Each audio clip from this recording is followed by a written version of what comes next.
All right, hey everybody, welcome to Down Home Backyard Gardening. Today I want to talk about raised beds. Do you know someone, or maybe you, are thinking about starting a garden, but you're not sure if you should do a raised bed, an in-ground bed, container garden, you just don't know. So in this video, I just want to go over my 7 reasons on why raised beds are probably exactly what you need. And at the end, I'll give you one reason why they might not be right for you. So let's grow.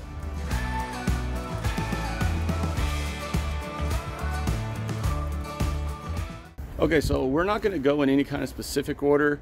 We're just going to talk about 7 reasons. And we're going to start off right off the bat with the variety of the beds are completely up to your imagination. There are so many beds, and like I'm showing right here, just in this backyard, this small suburban backyard, I have 7 or 8 different types of raised beds. So you don't have to get stuck with one specific kind unless that you really like one specific kind. So just looking right here, I have a cinder block bed, paved stone bed with wooden slats right there for that raised bed. And then I have the original raised bed that I started, just a rock wall. It's about 12 to 14 inches tall. I actually put the rock wall bed in first before everything else, just to see if I liked the idea of gardening. I wasn't sure if I was going to be a gardener. And I thought, worst case scenario, hey, it'll become a flower bed. But just in this example alone, you can tell there are numerous ways that you can do a raised bed. And truly, it's really up to your imagination on making your own raised bed. Whether you go and buy them, you make them, you create them, whatever. It's totally up to you. And to me, it's just awesome that you can create a garden pretty much out of anything. And like this picture right here is an example of use your imagination and create your own raised bed. She took an old canoe, filled it full of soil, and started planting in it. I mean, how cool is that? I absolutely love that idea. But that's technically a raised bed. It's above the ground. So point number 1, the imagination is really the only limit to what you can do by creating your own raised bed. Okay, how many of y'all are like me? You have a really bad back. A good thing about a raised bed is it's not all the way on the ground. You can have raised beds a foot tall, 2 foot tall, 3 foot tall. Whatever size bed you need, you can create, and they sell them. So if you are an older person, or if you have disabilities like I do, where a whole lot of bending over puts just too much strain on your back, a raised bed of some kind is exactly what you need. And they are not hard to find. You can get them anywhere. So point number 2, they are way better for your back. Okay, point number 3, for most part, your raised beds are gonna have less weeds and less pests. Now what I mean by less weeds is raised bed, when you're cutting your grass or weed eating, for the most part, you're not going to be kicking up all those seeds or weed seeds up into the raised bed. Now, my beds are a little low, so I have the potential weed seeds getting up in my raised beds. But if you have them tall, you're not gonna have that problem. Now, if you do get weeds in your raised beds, again, because they're higher, you have better access to those weeds, to getting those weeds out, as opposed to if you're on the ground, on your knees, bending and pulling. Raised bed limits that, especially raised beds like this right here that are 3 foot up off the ground. You're not going to really get a lot of weeds in there. You'll get weeds if they're in the air, like weed spores. And as you can see here, I do have some weeds in this bed, but that's all right.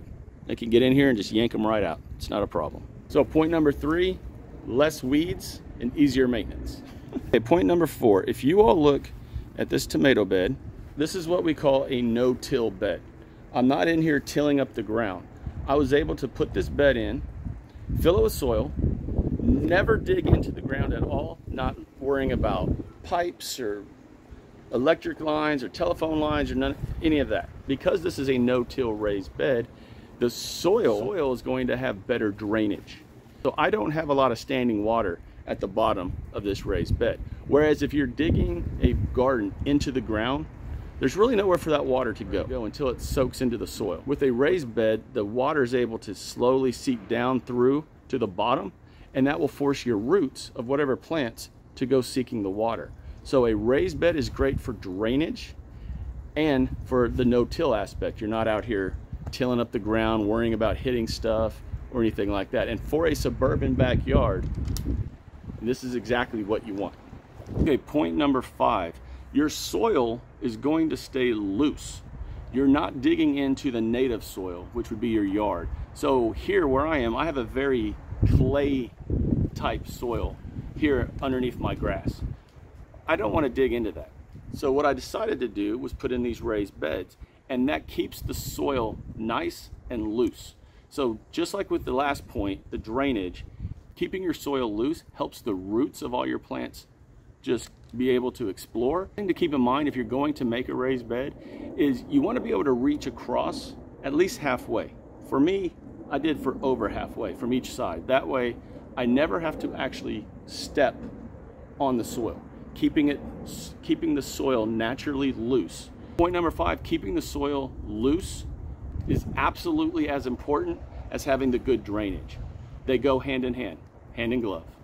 Okay, point number 6.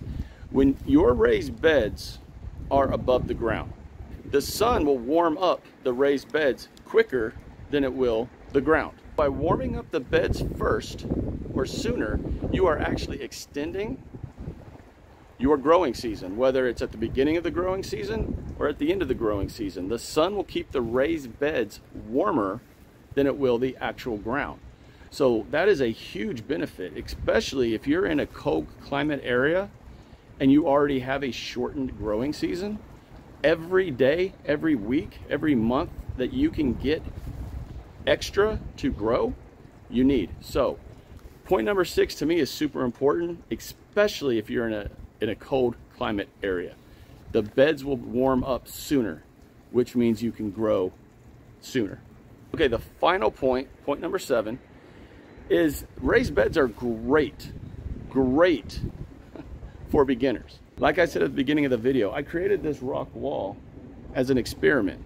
Wasn't sure if I was actually going to like gardening.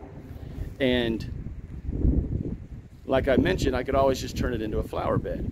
But I got the gardening bug, it bit me, and I am absolutely addicted to gardening. But if you aren't sure, you can start off with just a small raised bed.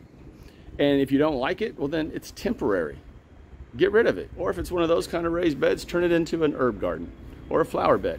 But the point is that raised beds are temporary. You're not creating it in the ground where you've just tore up your lawn and all that. It's completely temporary. So if you're a beginner, might actually be the very best option for you. All right, everybody. So those are my 7 reasons on why I think you should start a raised bed garden, or why they are an incredibly feasible option for pretty much anybody. Now, I did say at the end I would give you my 1 reason on why a raised bed might not be right for you. And here it is. To be completely honest, I don't see a reason why not to do a raised bed, even if it's something small like this. These are still considered raised beds. Even the containers could technically be a raised bed. So even if you're going that small, just to start, there's no reason not to try your hand at gardening in a raised bed. And then if you're good at those, then expand to something else. And you just never know where your journey in gardening will take you. Everybody, I hope you all enjoyed this video. I hope you learned something from it. And to be completely honest, I really hope you're inspired to at least try your hand at a raised bed garden in any form or fashion.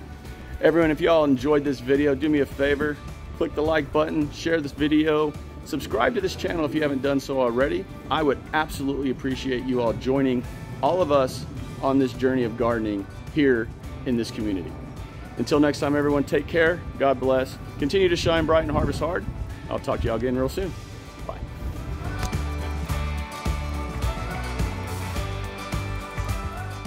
Okay, so one bonus reason to start a raised bed. They're not expensive. I don't know why I didn't think of that earlier.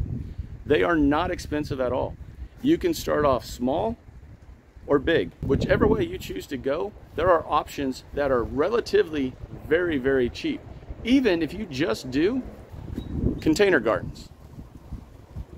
If you create a container garden, you are not spending very much money at all. And the one thing about a container garden, completely movable. You can shift these things anywhere as long as you keep the plants healthy and alive. When it gets cold, put them in the garage. If they die, yank them out, put something new in. Either way, this is an amazingly cheap option to do a raised bed. You really have no reason at all not to try your hand at gardening using a form of a raised bed.